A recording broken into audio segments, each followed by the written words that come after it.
हरे कृष्णा। राधे राधे दोस्तों, आज के वीडियो में सुनिए परिवर्तिनी एकादशी की व्रत कथा।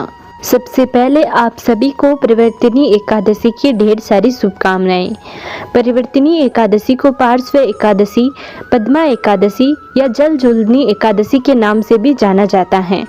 एक बार पांडु पुत्र युधिष्ठिर भगवान श्री कृष्ण से कहने लगे, हे भगवान, भाद्रपद शुक्ल पक्ष एकादशी का क्या नाम है, इसकी विधि तथा इसका माहात्म्य कृपा करके कहिए। तब भगवान श्री कृष्ण कहने लगे कि इस पुण्य, स्वर्ग और मोक्ष को देने वाली तथा सब पापों का नाश करने वाली उत्तम वामन एकादशी का माहात्म्य मैं तुमसे कहता हूँ, तुम इसे ध्यान पूर्वक सुनो। इस एकादशी को पद्मा एकादशी, परिवर्तिनी एकादशी या जयंती एकादशी भी कहते हैं। इसका यज्ञ करने से वाजपेयी यज्ञ का फल मिलता है। पापियों के पाप का नाश करने के लिए इससे बढ़कर कोई उपाय नहीं है। जो भी व्यक्ति इस एकादशी के दिन भगवान विष्णु के वामन रूप की पूजा करता है, उससे तीनों लोग पूज्य होते हैं। अतः मोक्ष की इच्छा रखने वाले मनुष्य इस व्रत को अवश्य करें। जो कमल नयन भगवान का कमल से पूजन करते हैं, वे अवश्य भगवान के समीप जाते हैं। जिसने भाद्रपद शुक्ल एकादशी को व्रत और पूजन किया है, उसने ब्रह्मा विष्णु सहित तीनों लोकों का पूजन किया है। अतः हरिवासर अर्थात एकादशी का व्रत अवश्य करना चाहिए। इस दिन भगवान करवट लेते हैं, इसलिए इसको परिवर्तिनी एकादशी भी कहते हैं। भगवान विष्णु के वचन सुनकर युधिष्ठिर बोले कि हे भगवान, मुझे अति संदेह हो रहा है कि आप किस प्रकार सोते और करवट लेते हैं तथा किस तरह राजा बलि को बाधा और वामन रूप कहकर क्या क्या लीलाएं की। चातुर्मास के व्रत की क्या विधि है तथा आपके शयन करने पर मनुष्य का क्या कर्तव्य है, सो आप मुझसे विस्तार से बताइए। भगवान विष्णु कहने लगे कि हे राजन, अब आप सब पापों को नाश करने वाली कथा का श्रवण करें। त्रेता युग में बलि नामक एक दैत्य था। वह मेरा परम भक्त था। विविध प्रकार के वेद सूत्रों से मेरा पूजन किया करता था और नित्य ही ब्राह्मणों का पूजन तथा यज्ञ के आयोजन करता था। लेकिन इंद्र से द्वेष के कारण उसने इंद्रलोक तथा सभी देवताओं को जीत लिया। इस कारण सभी देवता एकत्रित होकर सोच विचार कर भगवान के पास गए। बृहस्पति सहित इंद्रदेव प्रभु के निकट जाकर और नतमस्तक होकर वेद मंत्रों द्वारा भगवान का पूजन और स्तुति करने लगे। अतः मैंने वामन रूप धारण करके 5वां अवतार लिया और फिर अत्यंत तेजस्वी रूप से राजा बलि को जीत लिया। इतनी वार्ता सुनकर राजा युधिष्ठिर बोले, हे जनार्दन, आपने वामन रूप धारण करके उस महाबली दैत्य को किस प्रकार जीता।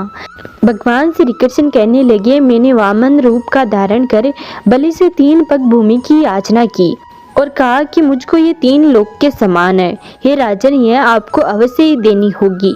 राजा बलि ने इसे तुच्छ याचना समझकर 3 पग भूमि का संकल्प मुझको दे दिया और मैंने अपने रूप को बढ़ाकर यहाँ तक कि भूलोक में पद, भूलोक में जांग, स्वर्गलोक में कमर, महकलोक में पेट, जनलोक में हृदय, यमलोक में कंठ की स्थापना करे, सत्यलोक में मुख, उसके ऊपर मस्तक स्थापित किया। सूर्य, चंद्रमा आदि सब ग्रह गण, योग नक्षत्र, इंद्रादिक देवता और शेष आदि सब नाग गणों ने विविध प्रकार से वेद सूत्रों से प्रार्थना की। तब मैंने राजा बलि का हाथ पकड़कर कहा कि हे राजन, एक पद से पृथ्वी, दूसरे से स्वर्गलोक पूर्ण हो गया, अब तीसरा पद कहाँ रखूं। तब बलि ने अपना सिर झुका लिया और मैंने अपना पैर उसके मस्तक पर रख दिया, जिससे मेरा वह भक्त पाताल लोक को चला गया। फिर उसकी विनती और नम्रता को देखकर मैंने कहा, हे बलि, मैं सदैव तुम्हारे निकट ही रहूंगा। विरोचन पुत्र बलि के कहने पर भाद्रपद शुक्ल एकादशी के दिन बलि के आश्रम पर मेरी मूर्ति स्थापित हुई। इस प्रकार दूसरी क्षीर सागर में शेषनाग के पृष्ठ पर हुई। हे राजन, इस एकादशी को भगवान शयन करते हुए करवट लेते हैं, इसलिए तीनों लोकों में स्वामी भगवान विष्णु का उस दिन पूजन करना चाहिए। इस दिन तांबा, चांदी, चावल और दही का दान करना उचित है। रात्रि को जागरण अवश्य करना चाहिए। जो विधि पूर्वक इस एकादशी का व्रत करते हैं, वे सब पापों से मुक्त होकर स्वर्ग में जाकर चंद्रमा के प्रकाश समान प्रकाशित होते हैं और यश पाते हैं। जो पाप नाशक इस कथा को पढ़ते हैं या सुनते हैं, उनको 1000 अश्वमेघ यज्ञ का फल मिलता है। परिवर्तनीय एकादशी व्रत का पूर्ण फल तभी मिलता है जब नियमानुसार व्रत रखने के साथ साथ विधि विधान से पूजा की जाए। इसके लिए परिवर्तनीय एकादशी के दिन सुबह जल्दी उठकर स्नान करें और संभव हो तो पीले रंग के कपड़े पहने। फिर भगवान विष्णु का स्मरण करके व्रत का संकल्प लें। इसके बाद मंदिर की साफ सफाई करें। शुभ मुहूर्त में भगवान विष्णु की पूजा करें। पूजा में विष्णु जी को फल, फूल, धूप, दीप और नैवेद्य अर्पित करें। धूप दीप करें। भगवान विष्णु के ओम नमो भगवते वासुदेवाय मंत्र का जाप करें। साथ ही विष्णु सहस्त्र नाम का पाठ करें। आखिर में भगवान विष्णु और माता लक्ष्मी की आरती करें। इस दिन ब्राह्मणों को दान देना और गरीबों की मदद करना बहुत ही शुभ माना जाता है। रात्रि को भगवान की भक्ति में जागरण करें। इस समय कथा, भजन और कीर्तन करें। दूसरे दिन प्रातः काल ब्राह्मणों को भोजन कराकर उनका आशीर्वाद लें। उसके बाद व्रत का पारण करें। परिवर्तनीय एकादशी के दिन व्रत रखने से व्रती के जीवन में सकारात्मक बदलाव आते हैं और उनको अक्षय पुण्य की प्राप्ति होती है। इस दिन स्नान दान करने का भी विशेष महत्व माना जाता है। एकादशी के व्रत को करने से भगवान विष्णु आपके आर्थिक कष्ट दूर करते हैं और आपके घर को सुख समृद्धि से भर देते हैं। इस व्रत को करने वालों को भगवान सांसारिक जीवन के बाद अपने चरणों में स्थान देते हैं। इस बार भाद्रपद माह शुक्ल पक्ष की एकादशी तिथि का आरंभ होगा 13 सितंबर शुक्रवार को रात 10:30 से और इसका समापन होगा 14 सितंबर शनिवार को रात 8:41 पर। इसलिए उदय तिथि होने के कारण इस बार एकादशी का व्रत 14 सितंबर शनिवार के दिन रखा जाएगा।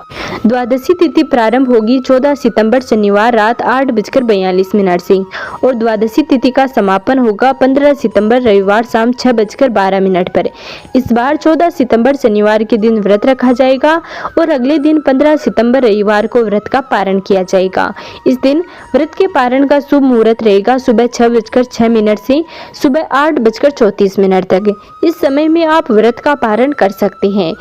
एकादशी व्रत का पारण निश्चित समय में ही करना चाहिए और इस दिन भूल कर भी चावल और चावल से बनी हुई चीजों का इस्तेमाल नहीं करना चाहिए।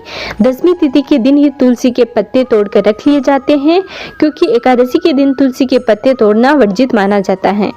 परिवर्तनीय एकादशी के दिन कई शुभ योगों का निर्माण हो रहा है। इस दिन शोभन योग शाम 6:18 तक रहेगा। इसके साथ ही स्वार्थ सिद्धि योग का निर्माण भी हो रहा है जो रात 8:32 से शुरू होगा और अगले दिन 15 सितंबर को सुबह 6:06 तक रहेगा।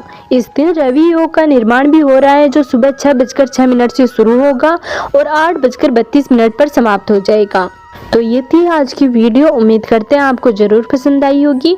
यदि आपने अभी तक हमारे चैनल को सब्सक्राइब नहीं किया है तो प्लीज़ सब्सक्राइब कर लें। मिलते हैं अगले वीडियो में, तब तक नमस्कार।